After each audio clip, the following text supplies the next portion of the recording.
Hello children, good morning. Today we'll continue the topic Mangoes Round the Year EVS Class 5. In previous video, we learnt about the importance of food as well as the methods of cooking food. So in this video, we'll see about the food preservation and food preservatives. So children, before getting to the topic food preservation, let's know what is food spoilage. The condition when the food becomes unfit for our consumption is called food spoilage. Food gets spoiled because of growth of microorganisms in it. Now the question arises, what is microorganism? Yes, micro means small, tiny, and organisms means creatures. Microorganisms are very small living things which cannot be seen with our eyes. A powerful tool is required to see microorganisms. That tool is called microscope. Microorganisms are always present around in the air, but we cannot see with our eyes. When they get favorable conditions, like when they get most moist environment and warm temperature, they start to grow. Examples of microorganisms like bacteria, fungi, protozoa, virus, etc. Then what are the conditions in which microorganisms grow, children? Yes, presence of water, presence of moisture and presence of warm temperature. So children, what can we do to stop the food from getting spoiled? Yes, remove the moisture, remove the air, remove the warm temperature and add food preservatives. Then what is food preservation?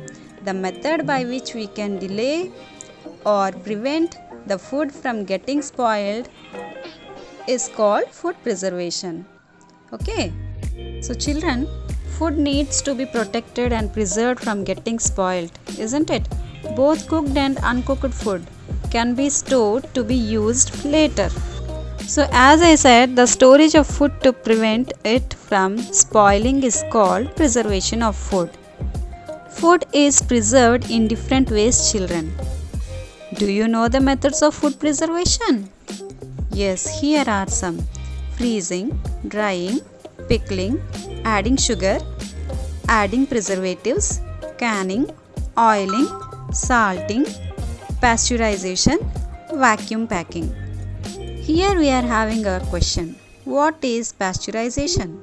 Yes, pasteurization is the process of heating milk to high temperature and then quickly cooling it down to kill bacteria and make it stay good for longer time. It is called pasteurization. Here the first method of preserving the food is food kept in a refrigerator remains fresh for some days. Germs do not grow easily in cool places. We preserve food items like milk, fruits, vegetables and cooked food by keeping them in a refrigerator. Next is boiling. We can preserve food for a short period of time. Germs in milk are killed by pasteurization. It is done by boiling milk for some time and then cooling it quickly. Pasteurization is nothing but boiling. Vegetables like potatoes, beans, these are also boiled. Next, salting. Concentrated solutions of salt does not allow germs to live in it. So pickles, fish, meat, etc. these are stored in this method. Next, sweetening. Excess sugar in food also acts as a preservative. We store food for a long time in the form of jams, jellies and murabba's by adding sugar. Next is dehydration. In this method, the food items are dried in sun to stop the growth of bacteria in them. Certain foods like raw mangoes, fishes, potato chips and papads are preserved by this method. The next method is canning. Air is removed from food and put in airtight cans so that germs do not grow on them. Food items like vegetables, seafood, dairy products, etc. are preserved through this method. So adding preservatives. Preservatives slow down the growth of germs. So when preservatives are added to food, it prevents the food from getting spoiled. Preservatives are used in jams, juices, sauces, etc. Here children, vinegar is used to preserve vegetables. Do you know that? Here, food preservatives are substances which prevent the growth of microorganisms and slow down the process of food spoilage. The examples for food preservatives are salt, sugar, vinegar, and some other chemicals. Children, there are both advantages and disadvantages for food preservation. The advantages of food preservation is germs do not grow easily in preserved food and make it safe to eat.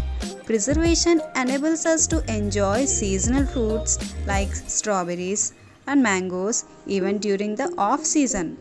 And there are certain disadvantages of food preservation. Excess salt and sugar are used in the preservation of food, which is not good for health. Some methods of food preservation may lead to loss of nutrients. So here hygiene is very important, children. Don't keep open the eatables, curries, etc. in open air because the germs may grow and when we eat them we may fall sick. So children, eat healthy and stay healthy. Thank you.